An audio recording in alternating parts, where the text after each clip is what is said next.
Hey there, Pastor Marc here. It's our prayer that this message would encourage and equip you in your relationship with Jesus. We're able to provide this content due to the joyful generosity of our financial partners. And if you'd be willing to join that tribe and help get some sermons like this around the world, you can donate at harvestbaptist.info/give. God bless. Revelation chapter number 20, if you don't mind. We're going to continue this little section of scripture, 10 verses. We covered the first part last week, but we are talking about what I would classify as the Sleeping Beauty portion of the Bible. This is a story more or less about a prince coming to slay the dragon. And after he slays the dragon, he raises his bride with true love's kiss, as it were, and then they rule and reign together. That is the nutshell of Revelation 20, verses 1 through 10. And this is all on the heels of Jesus' second coming. He has destroyed the enemies of God that have assembled. He has taken the beast and the false prophet and done away with them permanently. And you're left wondering, what's going to happen to the devil? You know, he was behind all of this, and this is what verse number 1 says, and this is review, but it tells us there's a restraining that takes place, right? Verse 1, I saw an angel come down from heaven having the key of the bottomless pit. The bottomless pit is this prison for evil spirits, and a great chain in his hand. And what did he do? He laid hold on the dragon, the old serpent, which is the devil and Satan, and bound him 1,000 years. And he cast him into the bottomless pit, and he shut him up, and he set a seal on him that he should deceive the nations no more till the 1,000 years should be fulfilled. And after that, he must be loosed a little season. We'll see at the end of today the must be loosed for a little season part, but this is the moment where Satan is arrested, Satan is jailed. Why? So that his primary work, a work of deception, can no longer continue, so that he can deceive the nations no longer. And we're told this 1,000-year period, what's happening? Jesus is setting up a kingdom and we are ruling and reigning. Verse number 4, I saw thrones and they that sat on them, and judgment was given unto them. This is talking about the saints. And I saw the souls of them that were beheaded for the witness of Jesus, for the word of God, for which they had not worshipped the beast, neither his image, neither had they received the mark on their foreheads or in their hands. And they lived and reigned with Christ 1,000 years. This reign of Jesus, this millennial kingdom where we get to rule and reign alongside of him. We actually sang about this morning in our first song that we opened up with. We sang the refrain, his name shall be a counselor, the mighty prince of peace, of all earth's kingdoms, the conqueror, whose reign shall never cease. What are we singing? We're singing Revelation 19 and 20 when we're singing that. That's what we're singing. Talking about this reigning that happens, that we get to reign with him. If you want more on the kingdom and what does that look like and what do you mean reign with him, I would refer you back to last week's sermon. You can find out all about it. But you're left in verse number 4 with this question. It said in verse number 4, the people who were beheaded lived and reigned, right? How does that work? Normally when you're beheaded, you don't live, right? And the implication is there was a resurrection.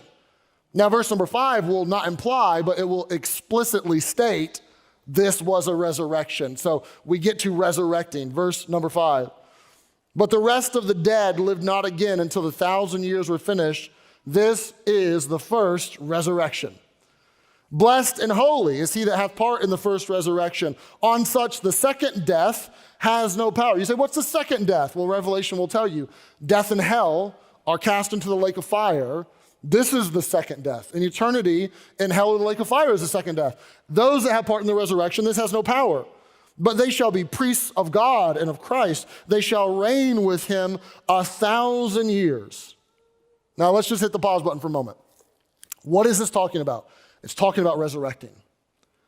Now, I feel the need to help you with this because I must confess, I had very little understanding of the biblical idea of a resurrection, much less a practical idea of the resurrection, through 20 some odd years of my life. I grew up in church, like week 1, church nursery, Sunday school, was there multiple times a week, all the clubs, the Awanas, all the stuff. Like I was there all the time. And I graduated high school and left for college to go to Bible college. And I had very little concept of a resurrection. I went to Bible college, and I left Bible college after 4 years of theological training with a degree that said you could go be a pastor. And I still had very little idea on the resurrection. The sum total of my knowledge on the resurrection was the PS at the end of our Easter services, right? Because you'd come to Easter Sunday, and my Easter experience was more focused on the cross. Jesus died for our sins. He died on our place. He suffers on our behalf. He takes our sin. He takes our guilt. He takes our shame. He will forgive you of your sins if you put your faith and your trust in him. All true. And by the way, P.S., he rose from the dead. That's awesome. That was it.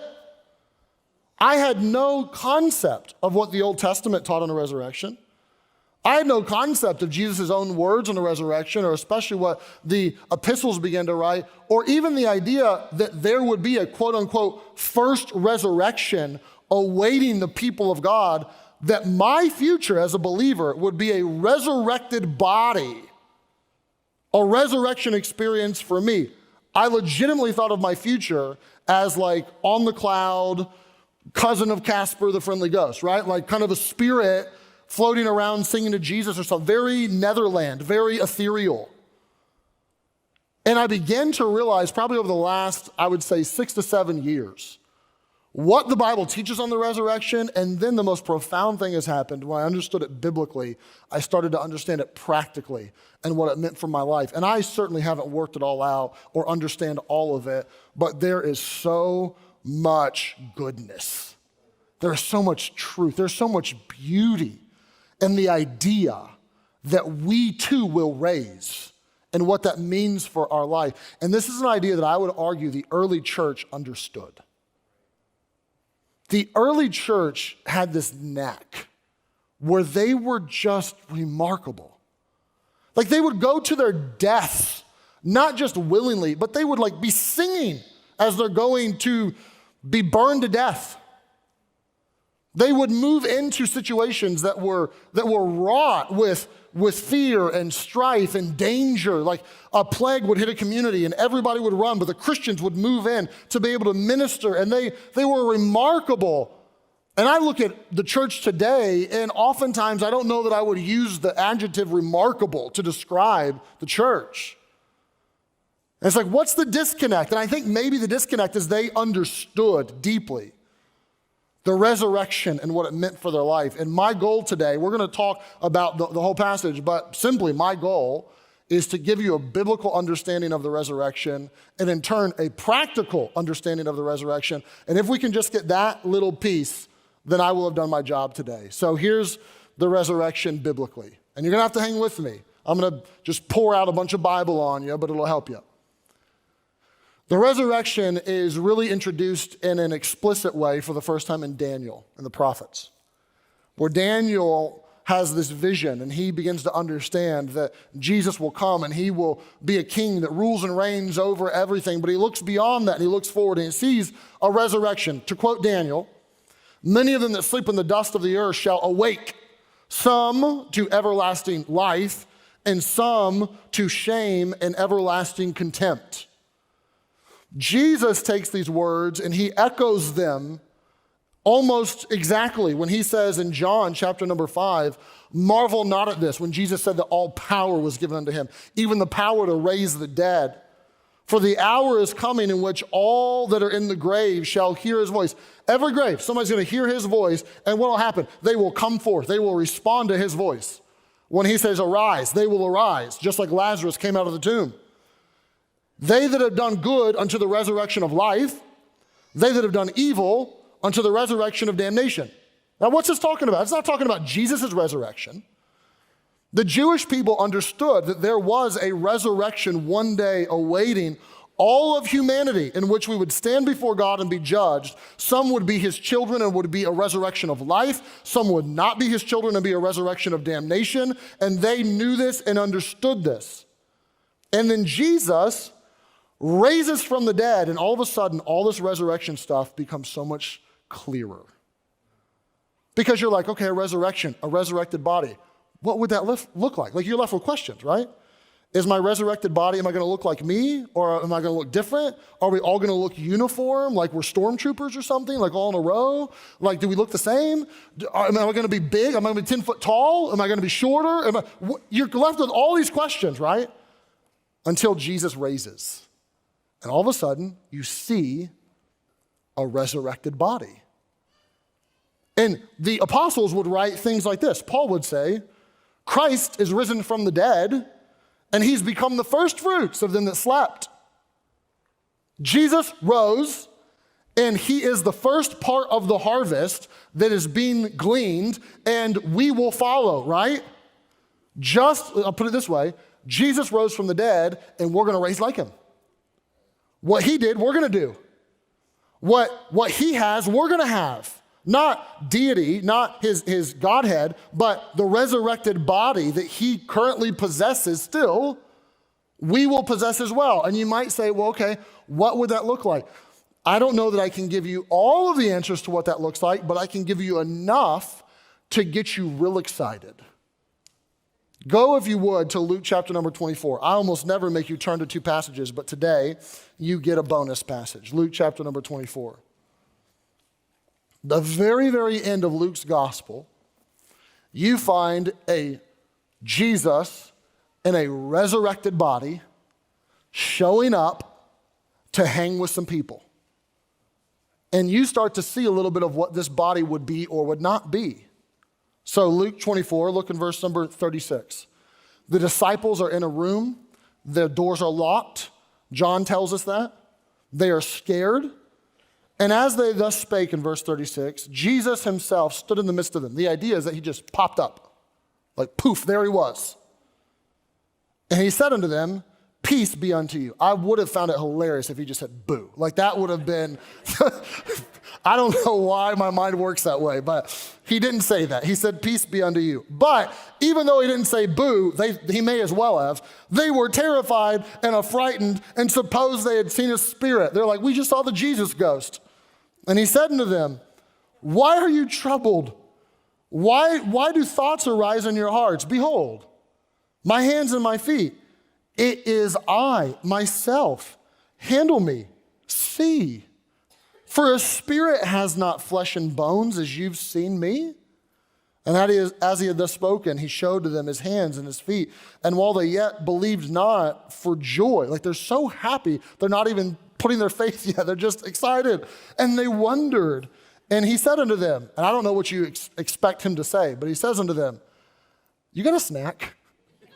That's what he says. You have anything to eat? Is there any meat? And they gave unto him a piece of broiled fish and a honeycomb, and he took it and he did eat before them. You say, what's that about? Like, why is he eating the honeycomb? Not the cereal, the actual honeycomb. Why is he doing this? It's showing you what a resurrected body is. So here's a resurrected body. What I know from this. Number one, it'll still be you. Jesus shows up, and what does he say? It is I, myself. It's me. And they look, and they say, it is you, right?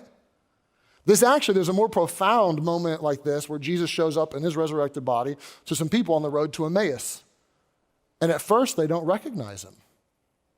He's just talking, and they think he's a guy. And then he says, hey, it's me. And they look, and they say, it is you. So it'll be you, but not exactly. What's you? You when you were 10? You when you were 20? You when you were 50? Well, yes and no. Here's the best illustration I ever heard on this. Heard it years ago from Tim Keller. How many of you ever babysat for a year or two? You were a babysitter. Raise of hands, all the babysitters, okay? If you ever babysat a kid, maybe they're 8, 9, 10 years old, and for whatever reason, you go off to college or you leave, and then you don't see them for 20 years. And they come up to you, now they're 30 years old, and they see you. And they walk up to you and they say, hey, you know me? And you look and you say, I don't think so.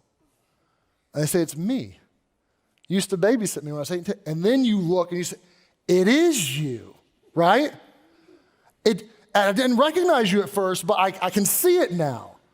The seeds of who you were when you were a kid have flowered into the adult that you're supposed to be. You have blossomed, and I didn't get it at first, but when I looked deeply, oh my word, it is you. Man, look at you. I knew you'd be good looking. I didn't know you'd be this good looking. Look at you, right? That's kind of the idea that's happening. It is still him, and when they're looking, they're saying, it is you. It's still him. Same memories, same experiences. He hasn't lost his personality. He hasn't become a different person. It's him. But his body is spirit-like sometimes, right? He walked through a wall. On the road to Emmaus story, actually, he reveals himself. They sit down, they eat again, and then literally, Luke will tell you, he vanished. That's what it says. He just ghosted them, disappeared. And not ghosted like in a relationship, stop texting you. Literally ghosted. That's why when they show up, they're scared and they think he's a spirit. This doesn't happen. Bodies don't do this. This must be a ghost of some sort. And he goes to great lengths and he's like, look, touch me, feel me, give me a piece of fish. Let me eat it, right? Why is he doing this? Because ghosts don't eat fish. Ghosts don't eat honeycomb. But there's spirit, but there's also body. It is spirit, but it is body married in a way that we can't understand because we compartmentalize. We don't have a category for this. We have a category for ghosts that haunt us and can go through walls, right? Ever play Luigi's Mansion? You've seen that. Some of you are like, what's Luigi's Mansion? Don't worry about it. We have a category for people who cannot walk through walls and can eat stuff. We don't have a category for people who can walk through walls and vanish, but at the same time can eat stuff and they have a physical body and their feet are touching the ground and you can touch them and you can see them and they're real. But that is the category for the resurrected body, a spiritual body. And Paul tells you this. If you want to get more information on what a resurrected body looks like, Paul tells you this in 1 Corinthians 15. Here's what he says. So also is the resurrection of the dead. Well, what's the resurrection of the dead like? Well, here's what it's like.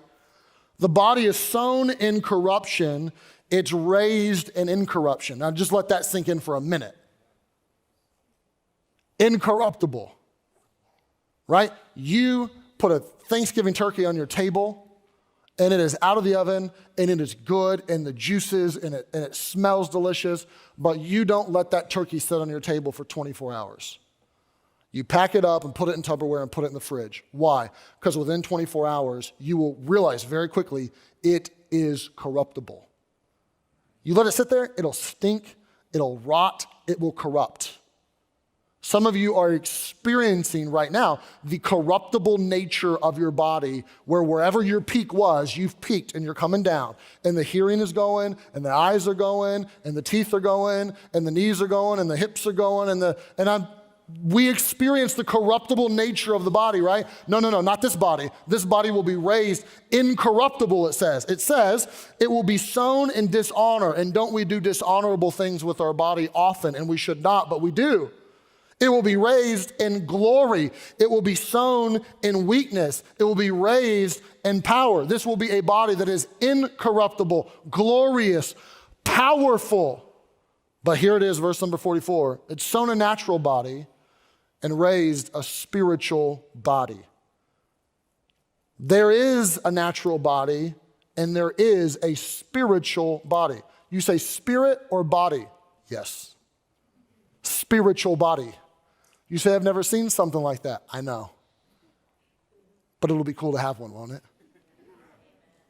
Jesus has one, and you can see, what does a spiritual body do? Walks through a wall and vanishes, but also sits down and has a meal. That's what a spiritual body does. Keeps on going forever and doesn't corrupt or downgrade. So what would a resurrection look like for us? This first resurrection, these people that were beheaded are being raised and they're giving their glorified spiritual bodies. What does that look like? It's still them. It's still them, but it's a spiritual body. That's our future. You say, okay, great. That sounds exciting for then. No, for today. That's the biblical idea of a resurrection. And some of you are like, my head is spinning right now. Like I thought I was going to be in heaven with Jesus and floating on a cloud, but I didn't know this. This is a major truth claim of Christianity. Jesus rose, we will rise. We just sang this. We were singing Christ, our hope in life and death, and I jotted down the lyrics as fast as I possibly can. Unto the grave, what will we sing? Christ he lives, Christ he lives. And what reward will heaven bring? Everlasting life with him. There we will rise to meet the Lord, and sin and death will be destroyed, and we will feast in endless joy when Christ is ours forevermore, right? What is that saying? It's saying we face death with the idea that Jesus rose and he lives, and I'm going to raise too. That's what we're singing. We're singing the truth of the resurrection. Now, what does this mean for you practically? That's the biblical. Practical, you need a resurrection. First of all, your fear of missing out needs a resurrection. Your FOMO needs it. You know what secular culture will teach you? The prevailing view in our society now is not this view. There's a big chunk of people that have Eastern religions who say the body is an illusion and suffering is an illusion, which is a whole different thing. But the prevailing view is the secular view, which is this life and this body and this physical is all we have. There is no soul. There is no eternity. There is no heaven, there is no hell, there is no afterlife, there is no living forevermore, there is no reigning with Jesus after your death. There's none of that. It is this life. All we can trust, all we can lean on is what we can tangibly see and taste and feel, our empirical data, what it will give us. Everything is physical, and after this life is done, dust to dust, ashes to ashes, you go in the ground, a worm eats you and gets nutrition, and the circle of life keeps going. That is the prevailing view. And because of that prevailing view, most of our society, and some of you are caught up in it, and so am I sometimes, if I confess, most of our society is utterly frantic. Because they have a short, little time. You all know life moves fast. I got a short window to do everything that I can, and it's done. That's it. So I better get all the money I can get. I better amass all the experiences I can get. I better eat all the good food I can possibly have. I better have all the sexual experiences that I could possibly have. I better get while the getting's good because I got a short little window and this is it and it's gone. And if I don't get it now, I miss out. That's how people think. That's not how Christians think. Christians understand that if Jesus rose from the dead, we miss out on nothing. Even if you did miss it 10 years ago, you miss out on nothing. Because you understand there's a future, and that future is long, way longer than life on earth here, and that future is a bodied experience, right? So if you feel like, and people do this all the time, you know what? I'm getting older. My beauty is fading. I'm not at the peak, whatever your peak was, right? I'm not there anymore. I can't move like I used to. I can't experience life in the same way that I used to. So what do we start to do? We start to look back. We go rear view mirror. We look back and we try to hold on to it as much as we can. We'll have the surgeries, we'll take the pills, we'll do whatever we have to do, the diet, the exercise, we'll invest the money, we'll get the facelift. If it falls again, lift it again, falls again, lift it again. We'll keep doing it over and over and over. Why? Because I'm trying to hang on to what I have. And people talk this way, Christians talk this way. I remember when life used to be carefree. I remember when I used to feel good. Listen, talk this way. I look forward to when. Whatever you felt at your best, it pales in comparison to how you will feel then. Don't rearview mirror it, windshield it. Look forward. Understand that this body, however I was at my peak, whatever your peak was, it will pale in comparison to what you will have. to how you will feel. I don't know how many senses we'll have. This is just, I like to think about this. Right now we have 5 senses, right?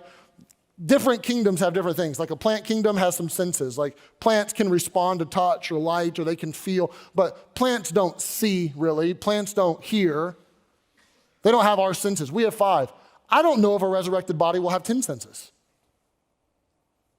Maybe there will be things that we can't even imagine we will be able to do in those bodies. Like you may be a tomato today compared to what you will be.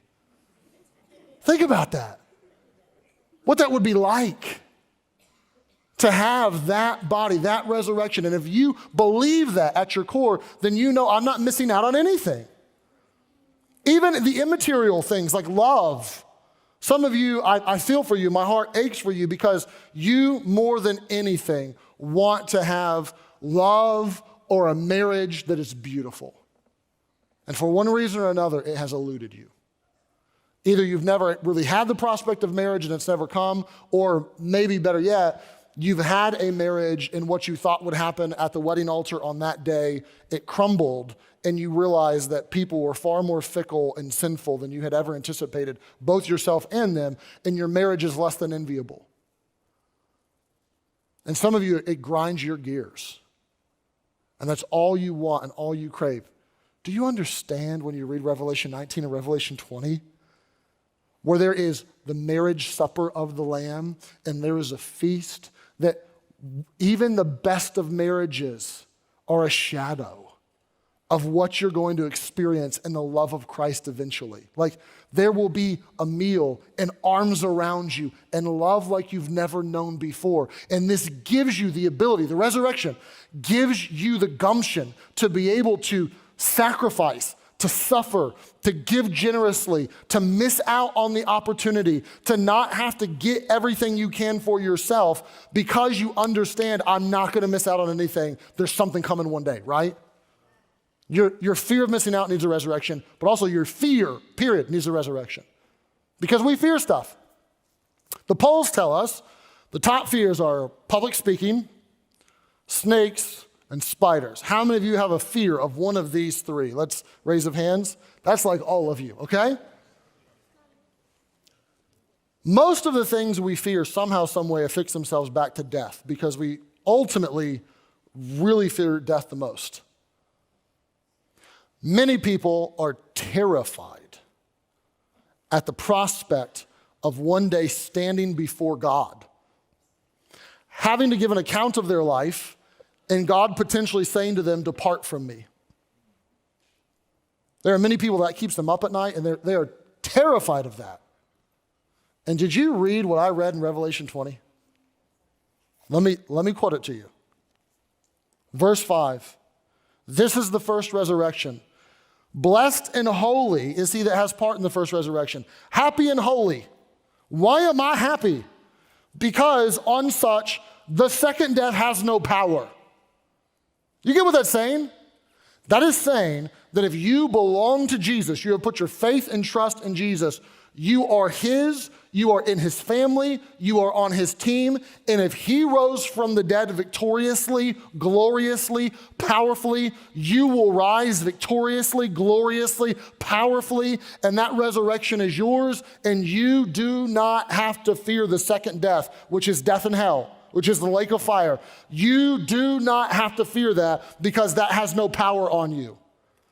That's saying the resurrection teaches you that you do not have to lay awake at night wondering, what does eternity hold? What does God think of me? Will I make the cut? You don't have to think that. You don't have to worry about that. There is a peace. There is a joy. There is a calmness of spirit and a lack of fear that comes from knowing that a resurrection awaits us and that the lake of fire is not ours. I've told you this before, but years ago when they built the Golden Gate Bridge in San Francisco, they had people falling into the bay to their death, like left and right. They kept losing people. So they stopped the project and they spent a pretty large sum of money to build a massive netting system under the bridge so that if someone fell, they would be caught by the net and they wouldn't die. They went forward with the project, and the entire rest of the project, which was the majority of it, Nobody fell. No one fell into the net. And at first thought, you may say, well, what a waste of money. No, tremendous spend, tremendous. Because what they discovered is people were falling because they were scared. They were shaky, and they were fearful, and they were nervous, and they fell. But when they put the net up and they knew that I'm going to be caught, they were far more sure-footed and they never fell.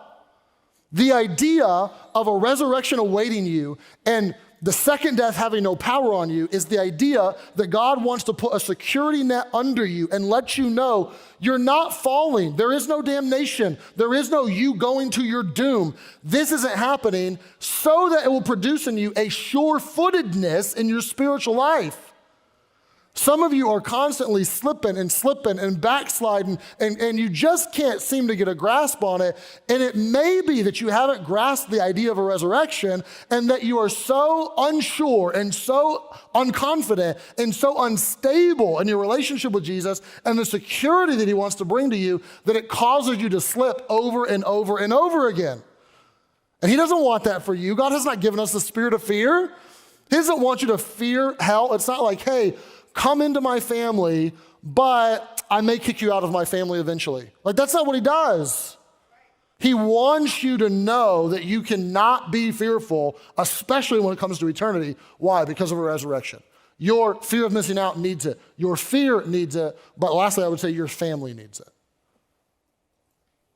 The resurrection teaches you this.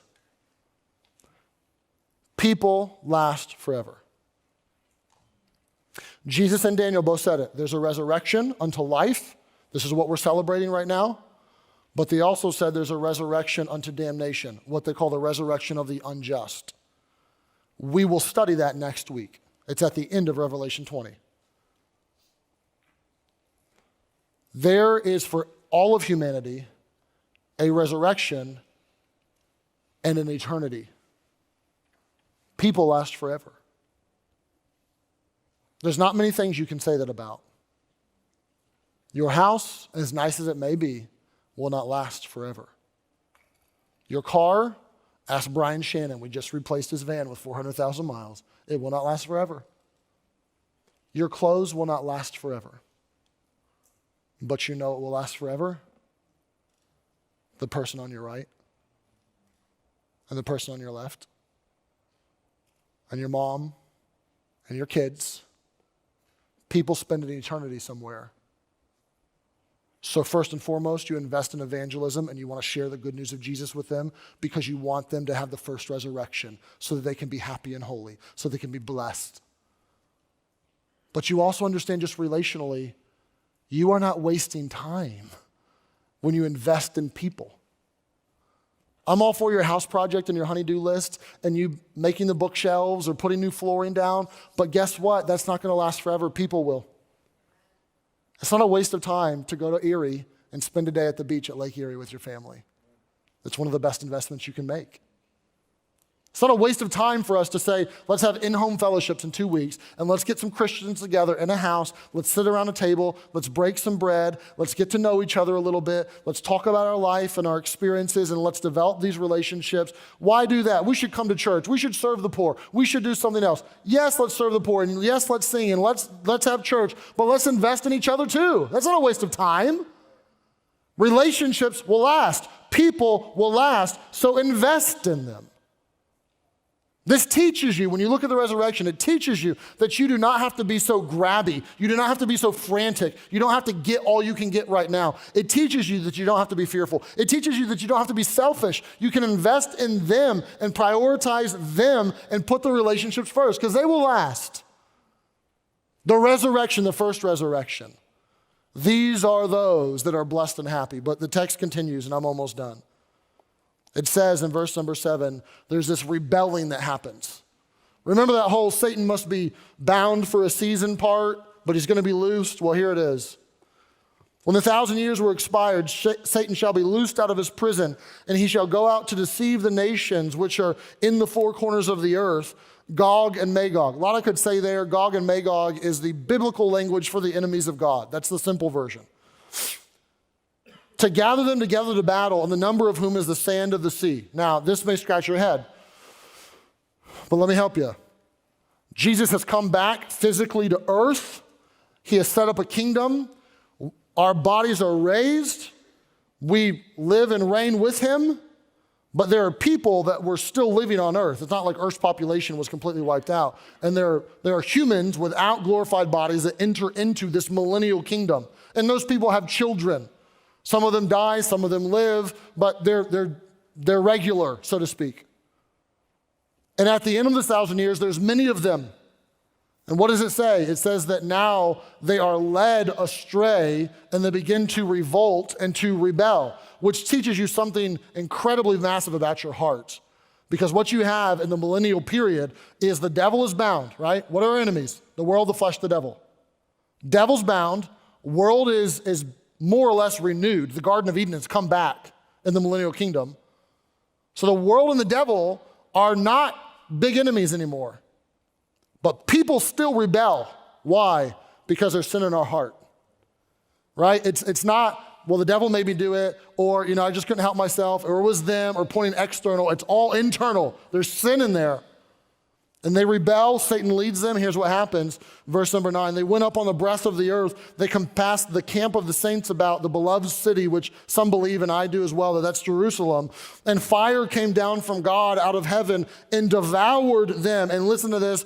The devil that had deceived them was cast into the lake of fire and brimstone, thank God, where the beast and the false prophet are and shall be tormented day and night forever and ever. That's good news. I'm not sure if it'll work this way in heaven, but I picture in my head an angel walking over to a jukebox in heaven and playing Hit the Road Jack right at this moment. Like, it's done. He's gone. The beast, the false prophet, and the devil are now permanently done away with. This also teaches you that hell is not heaven or Satan's abode. Satan does not rule hell, does not rule the lake of fire. Some people have that idea. That like it's his party and he's there and he's some sort of like torture master or something. Not at all. He's not the warden. God's in charge. He is subject. He is imprisoned. He is forever. He is done away with, right? And this is the end of him. This is where you turn the corner in Revelation, and we're about to see all the stuff that people get super giddy about in this book. And I can't wait. Chapter 21, chapter 22. Satan's gone. New heavens and new earth are on the horizon. This is coming. This is a moment we're celebrating. This isn't, if you've ever heard the old adage, when the devil reminds you of your past, you remind him of his future. What future? This future. The Revelation 20 future. That you are not victorious. You do not win the day. You are done away with. You are cast into the lake of fire. It's over. This is a moment where there should be explosive praise. And in a moment, we will see the second resurrection of the dead next week. What it would be like to stand before God, to be judged. The resurrection of the unjust. But for today, just stop. And my goal is this. I told you from the get-go. All cards on the table. Really, all I want you to do is understand biblically what the resurrection is and understand practically what that may mean for you. And I hope that this week you can be a little less frantic, a little less fearful, and a little less selfish. Maybe, take it back, a lot less. Why? Because of the first resurrection.